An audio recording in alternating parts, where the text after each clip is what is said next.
I know this might sound a little backwards, but sometimes the more we try to clean, the messier things actually feel. I used to buy all the bins, the baskets, the pretty little labels, thinking if I just organized things the right way, my home would finally feel manageable.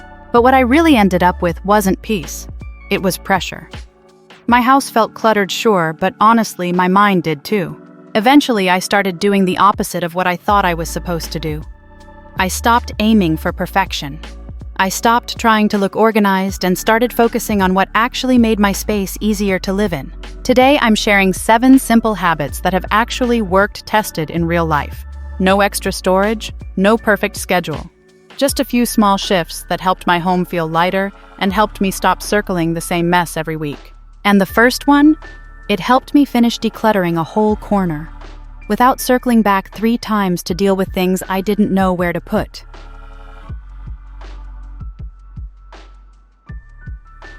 There was a time when I thought the only way to feel calm was to clean the whole house. But more and more I realized that clarity doesn't come from doing more. It comes from deciding quicker. You know that moment when you pick something up and then just put it back down somewhere else.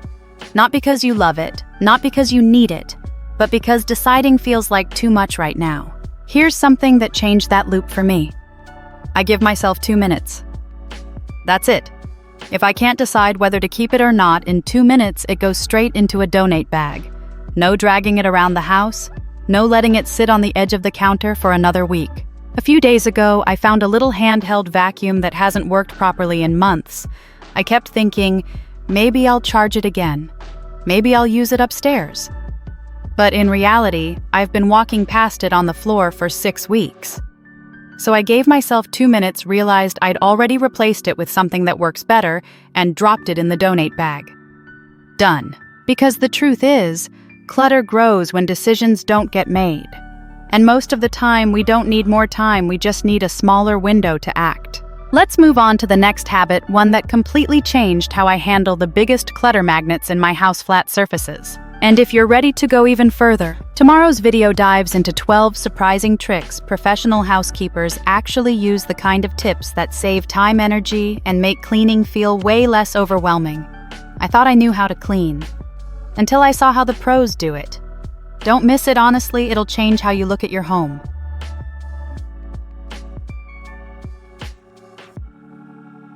Next, let's move to one of the biggest clutter magnets in any home: flat surfaces. You don't have to keep clearing the same table over and over. With one small shift, you can keep it clear for good. Tell me if this sounds familiar. You clear off the kitchen counter and within a day it's full again. A bag here, some receipts there, your kid's random toy, yesterday's mail. It starts as just for now and then it lives there for weeks. What helped me stop that cycle was setting a really simple rule. Every flat surface gets one fixed item, like a vase or candle, and one tray for temporary things. That's it. Everything else, it either has a home or it needs to go. For example, our dining table used to be the landing zone for everything. Now it only holds a small flower vase and a mail tray. Anything else that ends up there gets sorted before bed, either put back where it belongs or tossed. No exceptions. Once I started doing this, something strange happened. I stopped walking by my own table feeling guilty. The clutter was gone, but so was that quiet voice saying you should probably deal with that. And here's the thing, a clean surface isn't about how it looks. It's about what it frees up in your brain. Next, we'll look at what to do with the items you do want to keep so they don't end up floating around without a real place to go.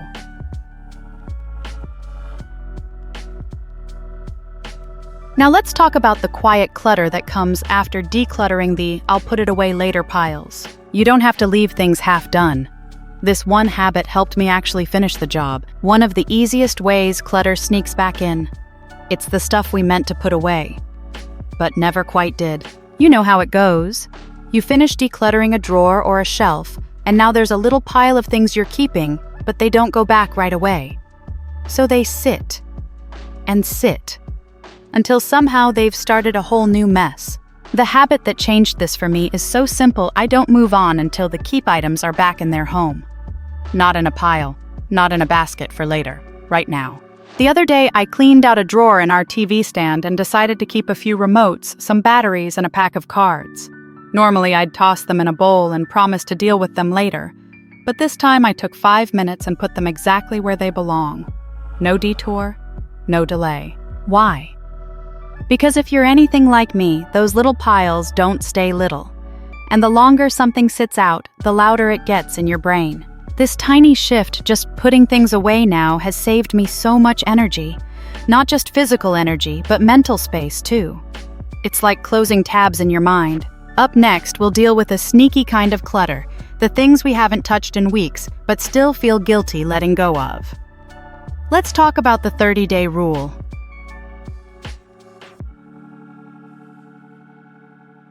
Here's something that used to trip me up all the time, keeping things I hadn't touched in weeks. Just in case. You don't have to keep things out of guilt. Sometimes letting go is what gives you back energy. Let's talk about the things you haven't used, but still feel weird letting go of. It's that bottle of cleaner under the sink that sounded promising but never got opened. That fourth spatula in your drawer that you always skip over. The shoes that hurt your feet but you might wear again. Someday. Here's what I started doing. I ask one question. Have I used this in the last 30 days? If the answer is no, I pause and ask why. Is it seasonal, sentimental? Fine. But if it's just there, just in case. Just because I spent money on it, that's not a reason to keep it. The truth is, the longer something goes untouched, the less likely it is to ever be used. But we trick ourselves with maybe and someday. I recently found a jar of expensive face cream I bought on impulse. I hadn't touched it in months. It didn't suit my skin, but I kept it because I felt guilty about the price. That jar sat on my shelf quietly, reminding me of a decision I regretted. I finally let it go. And it honestly felt like I deleted a mental tab that had been open for way too long. Here's the shift: when you let go of things you're not using, you also let go of the silent pressure to become the version of you who would use them. Up next, we'll look at another kind of mental weight: the projects and broken items we keep for someday, even though that day never seems to come.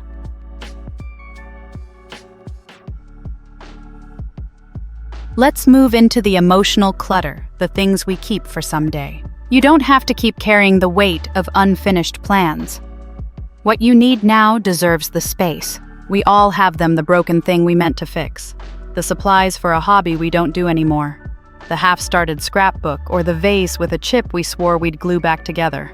And yet, how long has it been? One of the hardest clutter categories for me has always been these someday items.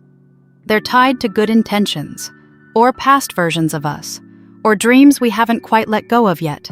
But here's what helped me break the cycle. I started being honest about time and energy, not just the item's potential. I had a wooden toy truck my son broke when he was 4. He's almost 9 now. Every time I picked it up, I thought I should fix this. But I didn't have the tools, or the skill, or frankly the time. One day I looked at it and said if I really wanted to fix it, I would have done it by now. That sentence gave me permission to stop feeling bad and to let it go. If something's been sitting unfinished for months or years, it's not a project anymore. It's a quiet guilt trip, and you deserve better than that. Try this. Choose one someday item this week. Give yourself a deadline: 7 days to fix it, use it, or pass it on. That's it. Because when you clear out what you'll get to later, you make room for what matters now. And speaking of, now let's talk about a clutter magnet that sneaks into our homes every single day and lands exactly where we hope it won't.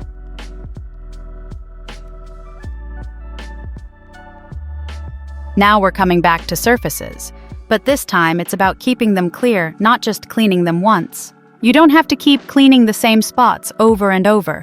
There's a way to stop the cycle. Clearing a surface once feels great, but keeping it clear, that's where most of us struggle. Here's the thing. Flat surfaces are like magnets. If they're empty, they attract stuff. If they already have stuff, they invite more.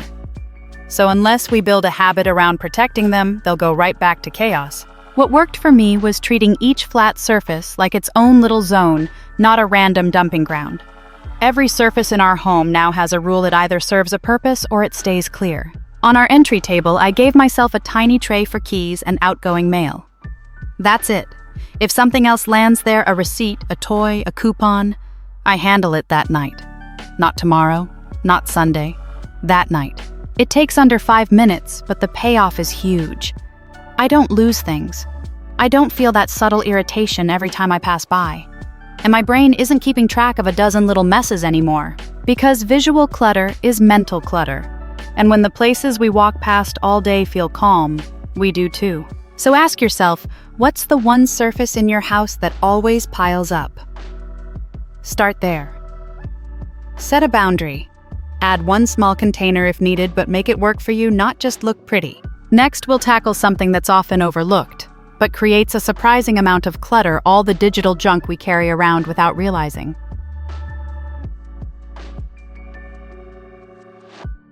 Finally, let's talk about the clutter we don't see but still feel. You don't have to carry 3,000 tabs in your head. Clearing your digital space is still a form of self-care. Clutter isn't just the stuff you can see.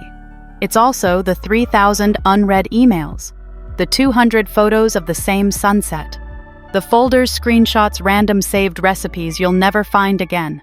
And the weight of it, it's real, just invisible. I used to think digital mess didn't count because it didn't take up space on a shelf, but it did take up space in my mind. Every time I opened my phone and saw all the noise, I felt that low-level stress, like I was always behind. So I started decluttering in small bites. One day, I deleted 10 screenshots I no longer needed. Another day, I unsubscribed from 5 newsletters I never read. I set a folder called Good Enough for Photos, just keep the best one, let go of the rest. None of this took more than 5 minutes a day. But it made a difference I could feel, especially on days when I didn't have the energy to tidy a thing physically, but still wanted to feel like I was taking care of my space. Digital clutter still counts. So give yourself permission to let go of it, just like the stuff on your shelves. And now that we've walked through these small, powerful shifts together, let's wrap this up with a reminder you might really need to hear.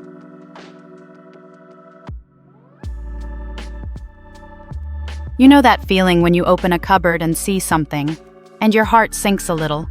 For me, it was this expensive teapot set. Still in the box. It was a gift from someone lovely. But the truth is, I'm not a tea person. I never used it. But because it looked fancy, and because it was a gift, I kept moving it from shelf to shelf for years. Every time I decluttered that area, I'd pick it up, feel bad, and put it right back.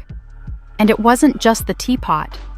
There was also a scarf I never wore, wrong color, not my style, a book I felt too guilty to donate, even a decor piece from my wedding that never quite fit our home. One day I realized these items weren't bringing joy. They were holding emotional weight. So I gave myself permission.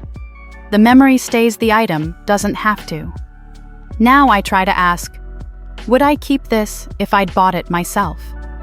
If the answer's no, it means I'm holding on out of guilt, not love. You can be thankful for the thought without giving up your space.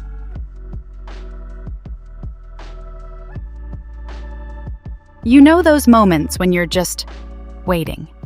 The pasta's boiling. The laundry cycle has 10 minutes left. You're on hold with customer service.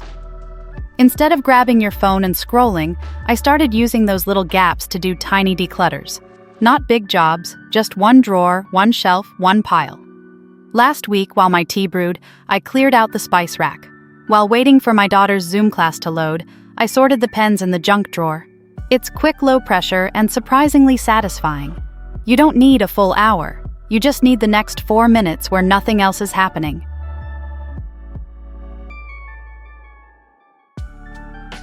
Some days the mess just wins. The house feels loud.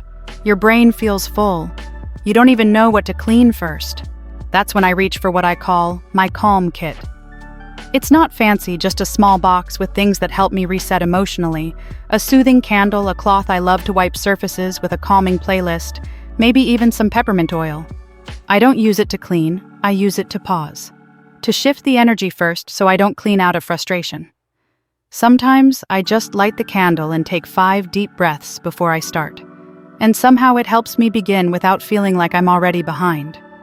Because you can't declutter well when your nervous system is overloaded. You need calm before action.